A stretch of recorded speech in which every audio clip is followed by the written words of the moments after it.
सुभाषित भावार्थ दीप।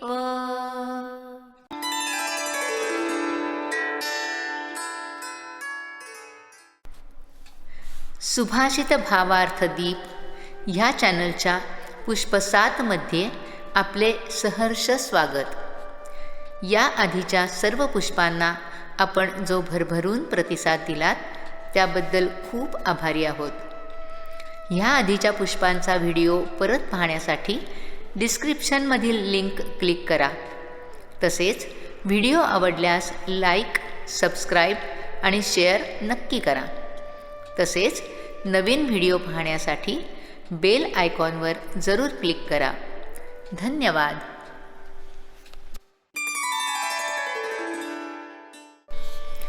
क्षणशः कणशश्चैव विद्यामर्थं च साधयेत्। क्षणत्यागे कुतो विद्या, कणत्यागे कुतो धनम्।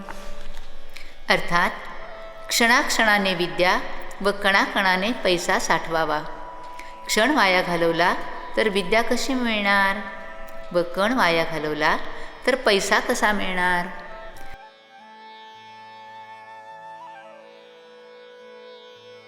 भावार्थ: येणारा प्रत्येक क्षण मोलाचा आहे आणि अन्नाचा तसेच सगळ्या गोष्टींमधला कण अन कण अमूल्य आहे। त्यामुळे प्रत्येक क्षणी काहीतरी नवीन शिका व प्रत्येक कण साठवून धन जोडा असा सल्ला सुभाषितकार यातून देतो। क्षण हे काळाचे सर्वात छोटे पण महत्त्वाचे परिमाण। या क्षणाचा सुयोग्य वापर करण्याचे नियोजन केले तर विद्यार्थी मोठे ध्येय नक्की गाठू शकतो। हातात असणारा वेळ नीट उपयोगात आणला तर अभ्यास, व्यायाम, आहार व विश्रांती याचे नीट नियोजन करून विद्यार्थी मोठे विद्याधन साठवू शकतात। क्षणही वाया घालवला नाही तर पुढे येणाऱ्या अचानकपणे उद्भवलेल्या अडथळ्यांवर मात करता येते। योग्य नियोजनामुळे अभ्यासाचा आलेख सतत वर चढत जातो। एक विद्यार्थी शिक्षकांना म्हणाला की परीक्षेच्या आधी मी आजारी पडलो म्हणून कमी गुण मिळाले, पण मला काय ठाऊक की मी आजारी पडेन।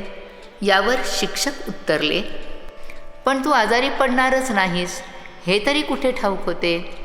म्हणजे संभाव्य अडचणींचा विचार करून आधी वेळ वाया न घालवणे इष्ट होय। विद्यार्थ्याने नित्य सिद्ध व अभ्यासाशी एकनिष्ठ असावे। प्रत्येक जण आपली पात्रता, योग्यता याप्रमाणे पैसा कमावतो, मात्र प्रत्येकाने खर्चाचे नियोजन करणे आवश्यक आहे।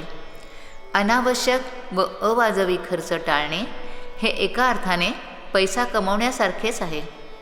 एखाद्या कामाचा मोबदला कमी म्हणून ते पूर्णतः सोडून न देता त्याच्या जोडीला अजून काम करणे हितावह। जास्त पैसा देणारे नवीन काम मिळेल या आशेने हातातले काम सोडणे फायद्याचे नसते। व्यावसायिकांसाठी हे उपयुक्त सुभाषित आहे।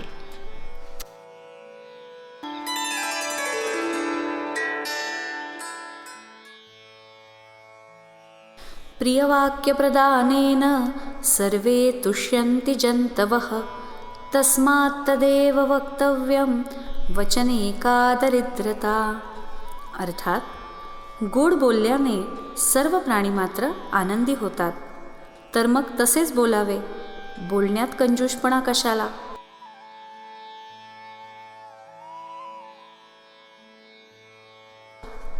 भावार्थ: तुम्ही गोड बोललात तर सर्व लोक संतुष्ट होतात, आनंदाने आपल्याला मदत करायला तयार होतात। अशा व्यक्तींबद्दल जनमानसात एक उत्तम व्यक्तिमत्व अशी प्रतिमा साकार होते। गोड बोलण्यात दारिद्र्य किंवा कंजूषपणा करू नये। व्यक्ती तितक्या प्रकृती या उक्तीप्रमाणे कोणी स्वभावाने तापट असेल, आपलेच म्हणणे खरे करणारा असेल, दुसऱ्यांचे ऐकून न घेता आपलेच म्हणणे उद्धटपणे चालू ठेवत असेल तर अशा माणसासोबत आपण समजूतदारपणे वागावे। म्हणतात ना, सौजन्य तिथे सोयरीक। अरेरावीने वागणाऱ्या व्यक्तीला लोक टाळतात.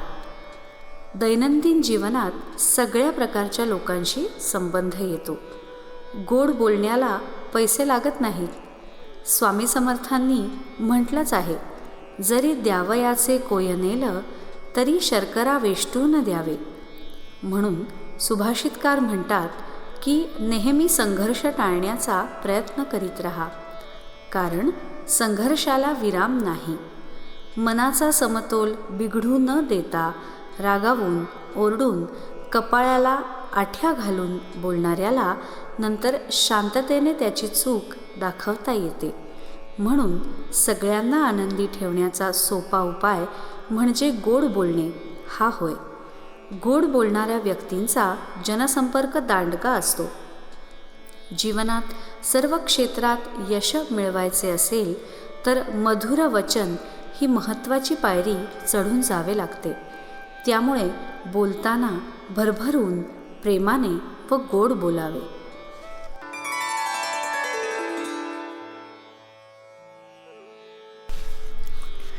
जलबिंदुनिपातेन क्रमशः पूर्यते घटः स हेतुः सर्वविद्यानां धर्मस्य च धनस्य च. अर्थात पाण्याचा एक एक थेंब पडून हळूहळू माठ पूर्ण भरतो. विद्या, धर्म व धन या गोष्टी देखील अशाच पद्धतीने मिळवाव्यात.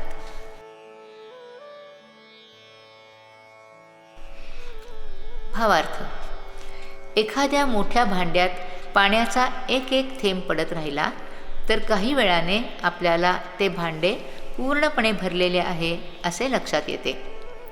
अशाच प्रकारे विविध प्रकारच्या विद्या तसेच धन, पुण्यसंचय होऊ शकतो. तसेच वेळ देऊन समाजसेवाही होऊ शकते. विद्येसाठी आपणाला हळूहळू लेखन, वाचन व पाठांतर यांची आवश्यकता असते. ज्ञानी माणसे आपल्याला जे ज्ञान देतील ते थोडे थोडे वरील पद्धतीने आपण संचित केले पाहिजे. धन मिळवण्याकरताही आपण व्यवसाय, एखादा उद्योग अथवा नोकरी करतो. त्यामधून मिळणाऱ्या मिळकतीतून थोडे थोडे धन आपण बाजूला ठेवले पाहिजे, म्हणजे धनसंचय आपोआप होईल. धर्म, पुण्यसंचयाकरिता आपल्याला प्राप्त झालेल्या विद्येचा व मिळविलेल्या धनाचा उपयोग करणे आवश्यक आहे. याकरिता आपण ज्ञानदान, धनदान, श्रमदान व वेळ देऊन समाजसेवा करून पुण्यसंचय करू शकतो. यासाठी सुभाषितकाराने थेंबे थेंबे तळे साचे या म्हणीप्रमाणे ज्ञान, धन आणि पुण्य माणसाने मिळविले पाहिजे असे सुचविले आहे.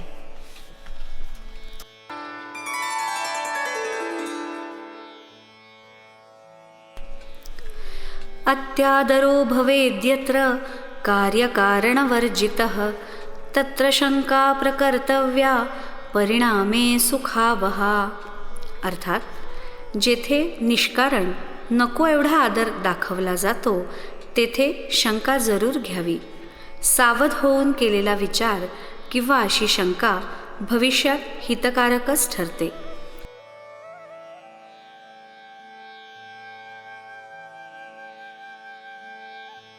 भावार्थ: घरात आई-वडिलांबद्दल आदर दर्शविण्यासाठी मुलं त्यांचे ऐकतात, काळजी घेतात, नमस्कार करतात.